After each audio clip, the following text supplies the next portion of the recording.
అందరికీ నమస్తే అండి. నేను మీ Varaprasad Sunkeswara. Welcome to skim sir channel. ఈ వీడియోకు నేను 100 లైక్స్ టార్గెట్గా ఇస్తున్నాను.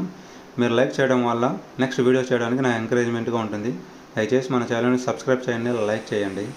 ఈ వీడియోలో మనము సర్ ప్రోగ్రాంలో భాగంగా 2002 నాటి ఓటర్ లిస్టును ఎలా డౌన్లోడ్ చేసుకోవాలో ఈ వీడియోలో మనం తెలుసుకుందాం. నేను మీకు డిస్క్రిప్షన్లో లింక్ ఇస్తాను.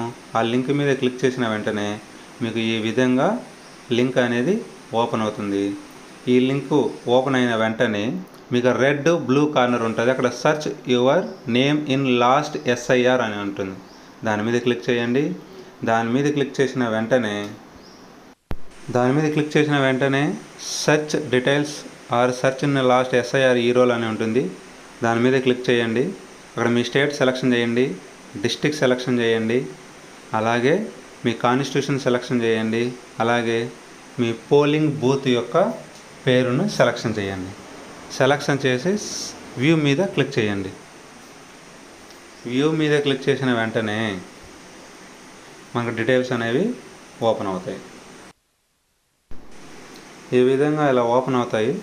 మా మహిళా కాలువకు సంబంధించి 2 ఉన్నాయి కాబట్టి మహిళా కాలువ 2 కూడా నేను ఓపెన్ చేసుకుంటాను. వ్యూ అని క్లిక్ చేస్తున్నాను. క్లిక్ చేసిన వెంటనే ఇలా డీటెయిల్స్ అనేవి 2002కు సంబంధించి ఓటర్ లిస్ట్ అనేది మనకు డౌన్లోడ్ అయిపోతుంది. ఇందులో మన పేరు ఎక్కడ ఉందో మనం చూసుకోవాలి. పైన మనకు నీట్గా ఇచ్చాడు. సో శాసనసభ నియోజకవర్గం యొక్క సంఖ్య, అలాగే శాసనసభ యొక్క పేరు, క్రమ సంఖ్య, వరుస సంఖ్య అన్నీ పైన ఇచ్చాడు. సో క్రమ సంఖ్య అంటే మన యొక్క పేరు ఏ రోల్ నెంబర్లో ఉందో అవి కింద ఇస్తాడు అనమాట. కింద మనం స్క్రోల్ డౌన్ చేసినప్పుడు మన పేరు ఏ క్రమ సంఖ్య దగ్గర ఉందో ఆ క్రమ సంఖ్య మనము రాయాలి. ఇదిగోండి ఇలా డౌన్లోడ్ చేసినప్పుడు లెఫ్ట్ సైడ్ స్టార్టింగ్ మీకు క్రమ సంఖ్య అని ఉంటుంది. ఆ క్రమ సంఖ్య నెంబర్ రాసి ఫామ్ ఫిల్ చేసి మనము దగ్గరలో ఉన్న మన BLOకి సబ్మిట్ చేయాలి. సబ్మిట్ చేసేటప్పుడు ఆధార్ కార్డు జిరాక్స్, ఈ అప్లికేషన్ ఫాము, కొత్తగా ఫోటో తీసుకున్నది అతికిచ్చి ఇవ్వాలి. ఇటువంటి మరింత సమాచారం కోసం మన ఛానల్ను సబ్స్క్రైబ్ చేయండి, లైక్ చేయండి, షేర్ చేయండి. Thank you all.